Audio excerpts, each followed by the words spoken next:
अध्यात्म साधना के सुमेरु परमात्मीय गुरुदेव श्री राकेश भाई जी, जिस शहर में कार्यक्रम आयोजित हुआ उसका नाम ही है धर्मपुर, और परम कृपालु देव की छत्र छाया हो। मैं समझता हूं ये ऐतिहासिक महोत्सव यहां पर आयोजित हो रहा है।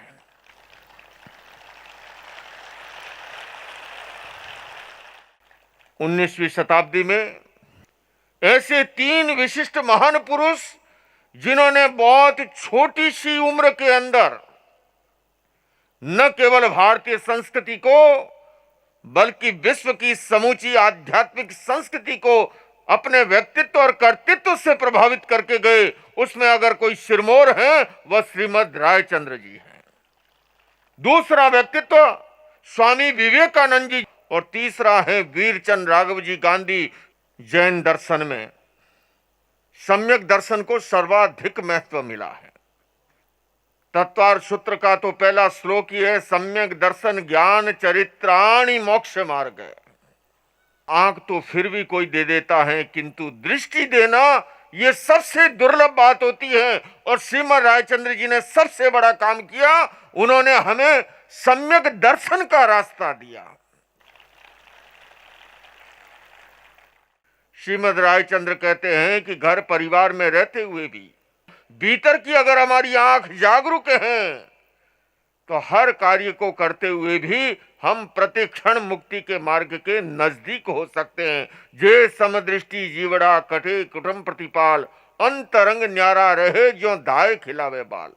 दाए माता बालक को खिलाती है, पिलाती है, नहाती है, सौंदर्य प्रसाधन भी करती है, किंतु वह भीतर से सावधान होती है कि बच्चा मेरा नहीं है। इसी तरह हर क्रिया को करते हुए जो भीतर से सावधान और सजग है, ये दृष्टि अगर किसी ने दी तो वह हमें श्रीमद रायचंद्र जी ने दृष्टि उपलब्ध कराई कि जब तालाब से मीठा पानी लाने बहने जाती, पूरी रास्ते उनकी बातें चल रही है, रिग झिग, और सिर पर दो दो तीन तीन घड़े हैं, फिर भी वो गिरता नहीं है। कारण क्या है कि निरंतर ध्यान जो है वो घड़े में लगा हुआ है। बंधुओं, ठीक इसी तरह से अपने जीवन का निर्वाह करते हुए भीतर से अगर हमारी विवेक की दृष्टि जाग जाए, ये सम्यक दृष्टन कौन का हमें मार्गदर्शन श्रीमद रायचंद्र जी से मिलता है। बहुत महत्वपूर्ण होता है जीवन में हमें सम्यक दर्शन मिल जाए, और श्रीमद रायचंद्र ने जो सम्यक दर्शन का रास्ता हमें उपलब्ध कराया, और उसी रास्ते पर आज पूज्य गुरुदेव समूची दुनिया का मार्गदर्शन करते हुए आगे बढ़ा रहे हैं। आप देखिए, नमोत्थुणम में शब्द आया है चक्षु दयाणम, चक्षु प्रदाता। आप सभी पूज्य गुरुदेव से इतना प्यार क्यों कर रहे हैं? क्योंकि आप सभी जानते हैं कि गुरुदेव सबकी दृष्टि को खोलते हैं, दृष्टि देने वाले हैं। सचमुच में जब जब भी, चाहे बंबई में गुरुदेव के कार्यक्रम में आना हुआ या आज धर्मपुर पहली बार आना हुआ, ये इनके आध्यात्मिक व्यक्तित्व और कर्तृत्व का चमत्कार है कि लोग इस तरह से चुंबक की तरह जो हैं खींचे चले आते हैं। और उसके पीछे एक ही कारण है कि गुरुदेव ने अपने जीवन के अंदर स्वार्थ को विगलित करके केवल और केवल परार्थ और परमार्थ के लिए वो जीवन जीते हैं,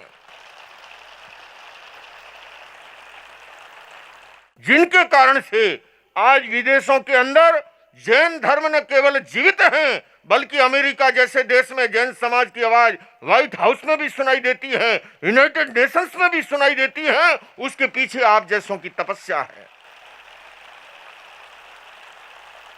ये खुद से खुद की मुलाकात, ये खुद से खुदा की मुलाकात, और ये रास्ता हमें दिखाया है परम कृपालु देव ने है। मैं इस अवसर पर उनके जीवन के सार्ध शताब्दी महोत्सव 150वीं इस एनिवर्सरी के अवसर पर अपनी समस्त श्रद्धा और समर्पण उनके श्री चरणों में निवेदन करते हुए इसी मार्ग पर चल करके हम अपने जीवन को सार्थक बनाएं। इन्हीं शब्दों के साथ ओम अरहम।